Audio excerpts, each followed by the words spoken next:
And at this time, I would like to introduce Sheriff of San Bernardino County, John McMahon. Thanks, Sheriff. Well, good afternoon, and thank you all for coming.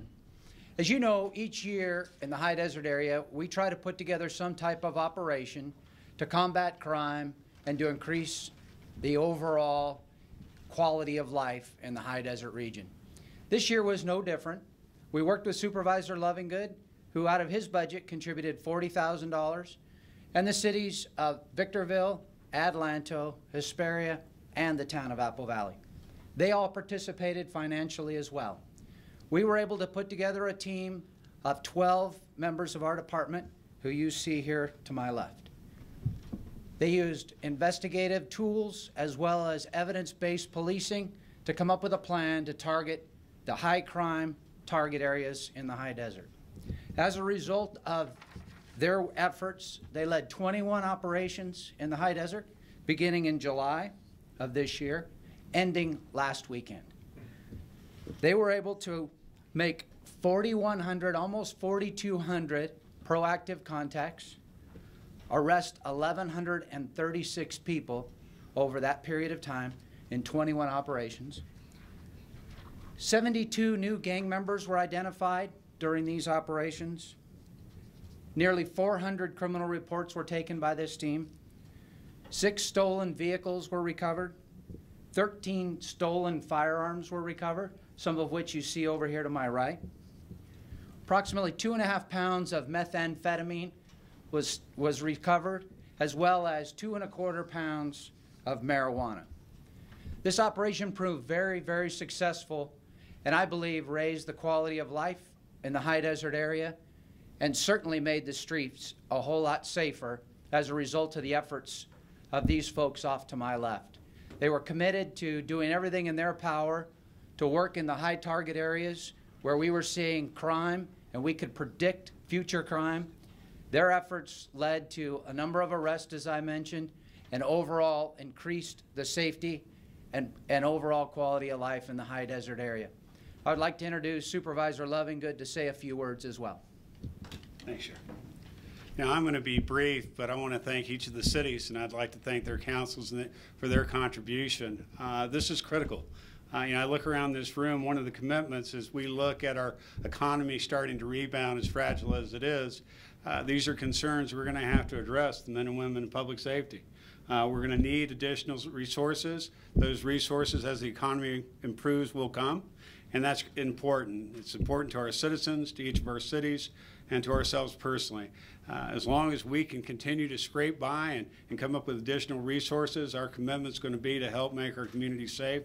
And again, thanks to the cities for contributing and making this a great effort. We should just go ahead and really make this an annual commitment because of how effective it is. And this is incredible what you did, the number of people, the people you took off the street. And I've had the opportunity to speak with the sheriff. He informs me all the time. These guys are not the dumbest people in the world, but when you make them and you do these efforts, they leave for a while.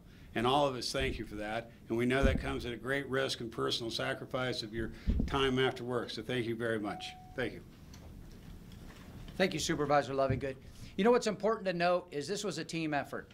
And you see a member of San Bernardino County Probation here with us today. They were a big part of this. We did a number of probation sweeps.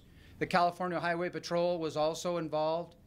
As you are all familiar with our HOPE project, the folks that are working with the homeless to try to help them get out of their situation that they're in.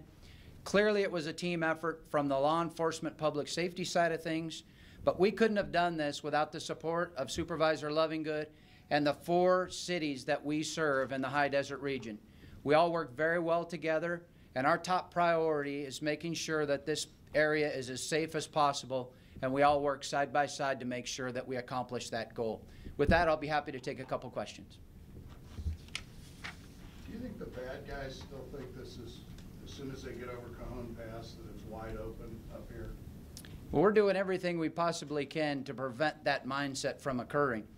With operations like this, if they come over the Cajon Pass to the high desert to get involved in any criminal activity, these folks are here to make sure there's consequences for that behavior. And what's the biggest challenge to law enforcement out here? Is it distance? Is it you need more money? What's the What makes this tough? Well, certainly the distance is a big challenge for us in the high desert area.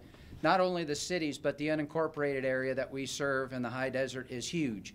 Well over 4,000 square miles that they're responsible for in the unincorporated area, not to mention the 4 incorporated cities that we serve as well. So certainly that's a challenge. Drive times take a while to get from one place to the other, but we're always looking for more police resources. And although the cities are committed to doing everything they possibly can, as the supervisor indicated with the downturn in the economy, certainly we've faced some challenges getting the staffing levels where we would like to see them. But I can tell you that from the Board of Supervisors as well as all 4 councils, they're committed to giving us all the resources they possibly can afford. These are some huge arrest numbers. Is it your gut that these people will just come back, or do you think they're going to move elsewhere? Well, our hope is one of 2 things. Either they stop the criminal activity or they go somewhere else. Either one is fine with us. But ultimately, they are huge numbers. And that goes back to looking at target areas with investigative tools, as I indicated before, intelligence-led policing and predictive policing. We look at the areas where we have high crime and target that specific crime to try to make a difference in those areas of our communities. Sheriff, out of the numbers of people that were arrested, would you say a lot of these people were from the LA County area that recently have moved up here? Because a lot of the residents up here seem to think that it's people from LA that are coming and bringing their issues and problems up here. Can you talk about that?